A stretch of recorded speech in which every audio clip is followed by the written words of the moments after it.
ராஜ்யசபா எம்பியாக மநீம தலைவர் கமல்ஹாசனின் நாடாளுமன்ற கன்னி பேச்சு குறித்து மக்கள் குரல் பகுதியில் எழுப்பப்பட்ட கேள்விகளுக்கு கோவை மாவட்டம் சூலூர் மக்கள் தெரிவித்த கருத்துக்களை பார்க்கலாம். நிதியமைச்சர் ஒரு பொறுப்புள்ள அமைச்சர் தமிழுக்கு அதுக்கு வேறு ஏதாவது உதாரணம் கொடுத்துருக்கலாம். அது போய் பிச்சை எடுக்கிறேங்கிற மாதிரி சொல்கிறதுனால தான் ரொம்ப எல்லாத்துக்குமே தமிழ்நாட்டில் உள்ள மக்கள் அனைவருக்குமே அது ரொம்ப சங்கடமாக இருக்குது.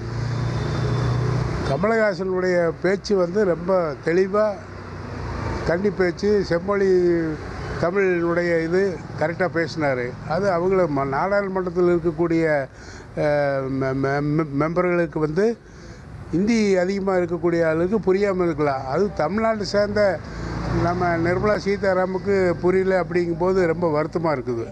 இந்த மாதிரி யாருக்கும் புரியலன்னு சொன்னதும் கூட அவர் என்ன பதில் சொல்லியிருக்காருன்னா, அதுக்கு நிறையா படிக்கணும் அப்படிங்கிற மாதிரி பதில் சொன்னதாக நானும் ஒரு வாட்ஸ்அப் பதிவு படித்தேங்க.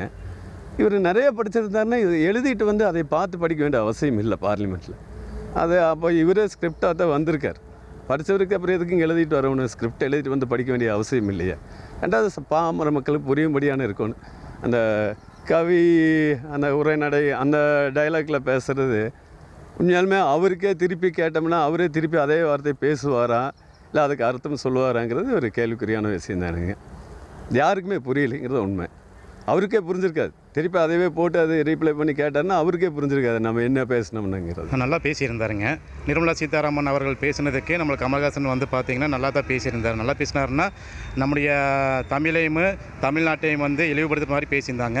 அதுக்கு ஆப்போசிட்டாக நம்ம கமல்ஹாசன் கரெக்டாக தான் பேசினார். ஆனால் நிறையா பேர் கமல்ஹாசன் என்ன பேசினார் அப்படின்னு மாதிரி சொன்னாங்க. ஆனால் அவர் கரெக்டாக பேசினார். அவர் பேசுனது தெளிவாக தான் பேசினார். பிச்சை எடுக்கிறது கூட உதவாது என்று சொல்லியிருந்தாங்க. ஆனால் அதுக்கு நீட்டாக கமல்ஹாசன் கரெக்டாக தான் பேசியிருந்தார். மக்கள் குரல் பகுதியில் கோவை மாவட்டம் சூலூர் மக்கள் தெரிவித்த கருத்துக்களை பார்த்தோம். 1,26,00,000 மனங்களை வென்ற தந்தை டிவி யூடியூப் சேனல். தவிர்க்க முடியாத தம்ப்நெயில்ஸ், கலக்கலான கான்டென்ட்ஸ். நீங்களும் இந்த குடும்பத்தில் இணைய இப்பவே சப்ஸ்கிரைப் பண்ணுங்க. அசுரபலம் கொண்ட எங்கள் டிஜிட்டல் கரங்களில் உங்கள் விளம்பரங்களை சேர்க்க வாட்ஸ்அப் பண்ணுங்க. 8939888838. Email advtanditv@dttv.in.